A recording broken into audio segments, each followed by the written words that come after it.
Hi guys, my name is JCooper. This is my final presentation for English 102 with Professor Tammy Root. I did my research paper on the effects of home-based literary intervention for students primarily in grades K through 4.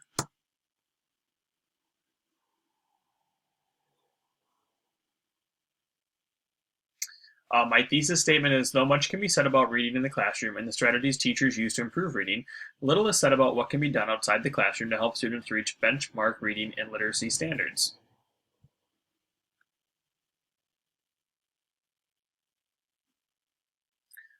The problem of this in my research paper focus was that roughly 67% of students in grades kindergarten through 8th grade are not meeting the benchmark standards that are set for reading.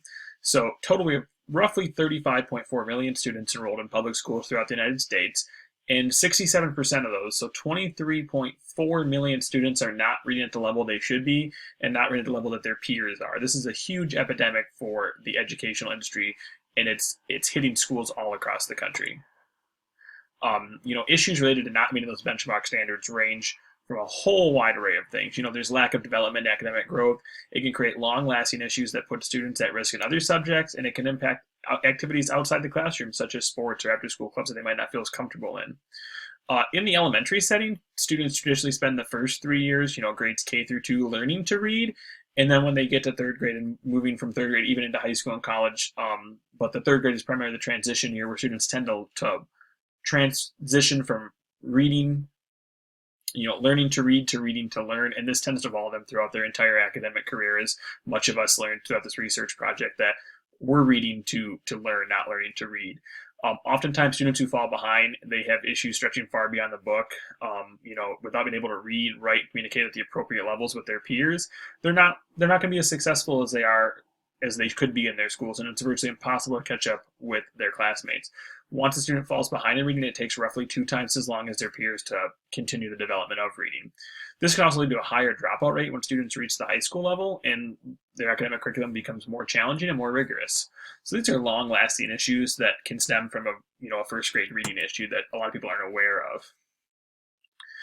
So what the solution is that teachers and school administrators need to work to ensure that learning extends beyond the classroom walls, and practicing reading and literacy at home can help give students the additional support needed to read at their same level as their peers.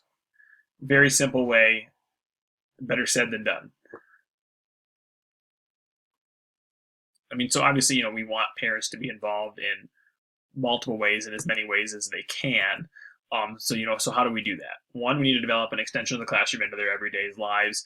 And, this starts from kindergarten and continues through every grade they transition into. We need to find a way to engage the parents into their child's learning path. They need to be involved in the school curriculum, understand what's going on. As school officials and teachers, they must take an approach to teach parents as well as the students how to learn. Schools have changed significantly since, my parents and your parents and parents before that were in schools. We also need to, set a standard of accountability where parents own up to their child's education and they do take partial responsibility for their education process. We need to instill students to become lifelong readers and learners, and we need to avoid creating a disconnect between home and school. We also need to build a bridge to fill the gaps of students who are lacking the educational reinforcements needed. This transcends into how do we get what we're learning in the classroom to take place at home. It can be as simple as incorporating into many games that are found on phones and tablets. Instead of Angry Birds, put on a reading app for them. You can put on closed captions when you're watching TV to kind of give the kids, they're reading a book as they follow along. You can have them read a book every night with them in bed. There's so many options for us to bridge that gap. So through my research paper, I kind of had the intended audience of either students who are currently pursuing a career in education or, those who've already went through the school and are now educators themselves. And really just as a nice reminder to remember that, it's so important to extend the classroom beyond the doors of the school. For my topic development, I came to choose a topic of home-based literary interventions for students due to my background working in the schools as a former Title I, reading specialist, and really just my love for the kids and the education industry as itself. It's something that really sparks my interest that I'm passionate about.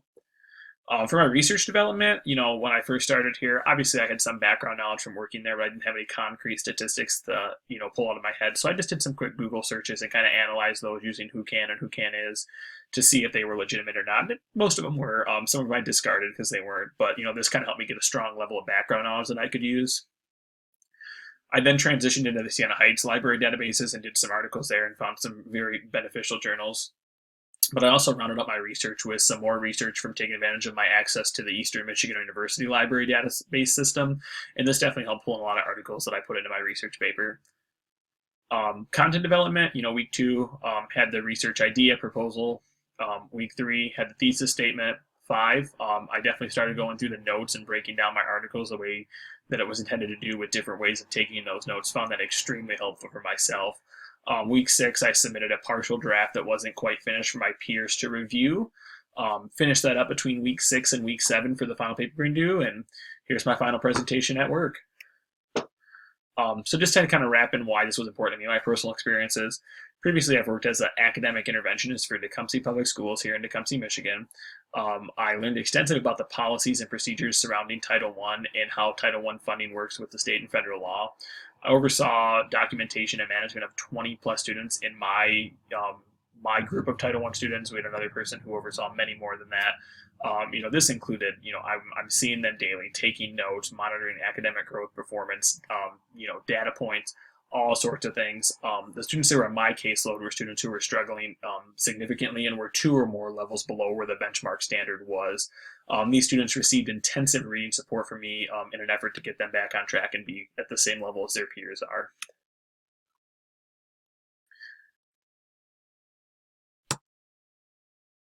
It's being a little slow loading here tonight.